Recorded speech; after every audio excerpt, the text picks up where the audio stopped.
खाद्यजत्रेमध्ये आज आपण करणार आहोत नारळी पौर्णिमेसाठी स्पेशल नारळाची वडी। अतिशय सोपी अशी ही नारळाची वडी आहे। फक्त यातलं जे प्रमाण आहे हे परफेक्ट असणं गरजेचं आहे। नारळाची वडी करण्यासाठी इथे आपल्याला ओला नारळ वापरायचा आहे। ओला नारळाचा मी चव काढून घेतलेला आहे। जर तुम्हाला वेळेवरती खवळता नसेल येत तर तुम्ही मिक्सरला ग्राइंड करून सुद्धा नारळ वापरू शकतात।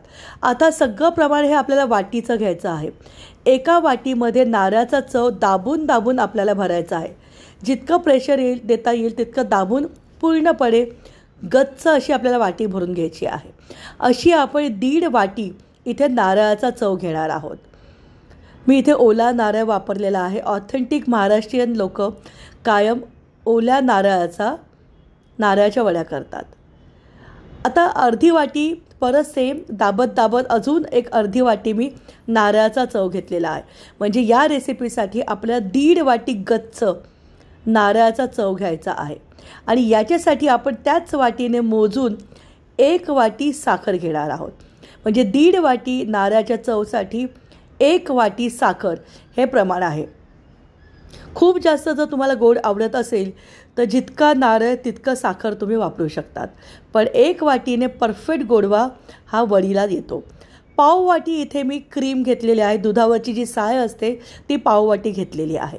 जर तुमच्याकडे दुधाची साय नसेल तर तुम्ही पाव वाटी नुसतं दूध घेतलं तरीसुद्धा चालेल। 2 टेबलस्पून जाड बुडाच्या पातेल्यामध्ये आपण तूप घेतलं आहे आणि त्या तुपामध्ये आपल्याला हा जो नारळाचा चव आहे हा थोडासा परतून घ्यायचा आहे। सगळी प्रोसेस आपण मंद आचेवरती केलेली आहे।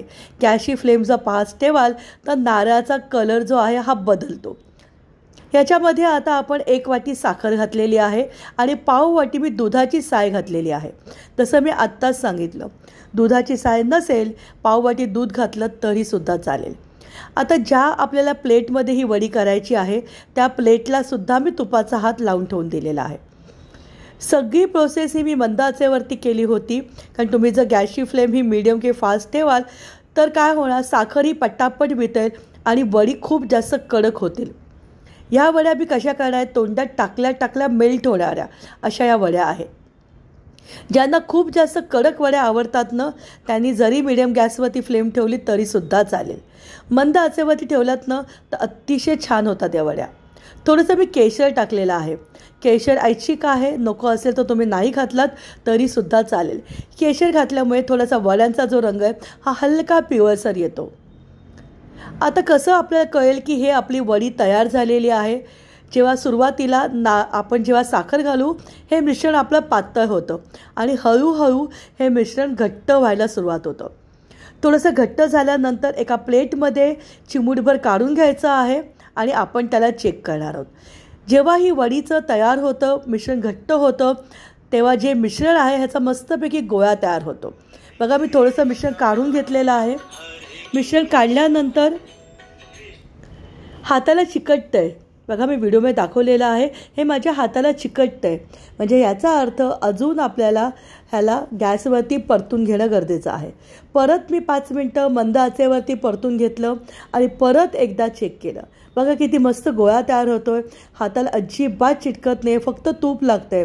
ह्याचा अर्थ वडीसाठी आपलं बॅटर तयार झालेलं आहे। ही सगळी प्रोसेस करण्यासाठी मला मंद आचेवरती 20 मिनटं लागले होते। आता गरमच आपण याला थापून घेणार आहोत। नारळाची वडी आहे, पांढरी दिसत नाही आहे, कारण मी आधीच सांगितलं मी ह्याच्यामध्ये केशर घातलेलं आहे। केशर घातल्यामुळे याला हलकासा पिवळसा रंग आलेला आहे। गरम आपल्याला थापून घ्यायचं आहे।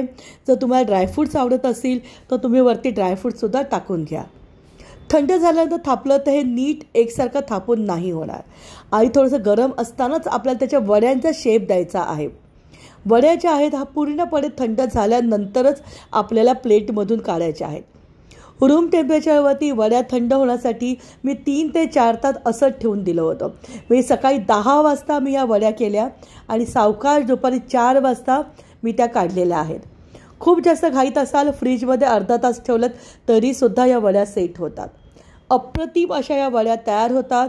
जर तुम्हाला आमचे खाद्यजत्रे यूट्यूब चॅनलचे व्हिडिओ आवडत असतील तर माझ्या यूट्यूब चॅनलला लाईक करा, व्हिडिओला जास्तीत जास्त शेअर करा आणि बाजूला दिलेला बेल आयकॉनला क्लिक करा। प्रमाणबद्ध सगळं जर तुम्ही मेजरमेंट घेतलं तर ह्या नारळाच्या वड्या करणं अतिशय सोप्या आहेत.